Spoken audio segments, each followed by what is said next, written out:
Programang ito ay rated SPG. Striktong patnubay at gabay ng magulang ang kailangan. Maaaring may masiselang tema, lengguwahe, karahasan, sexual, horror o droga na hindi angkop sa mga bata.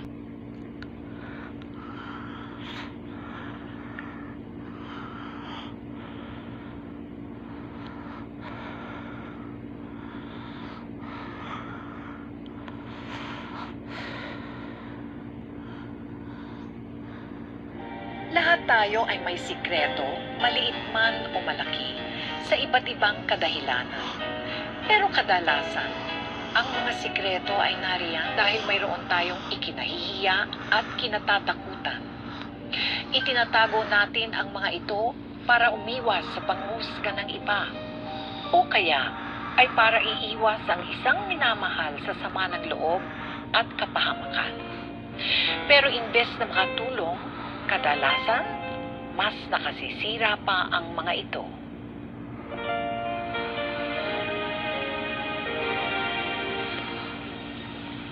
Naku ate,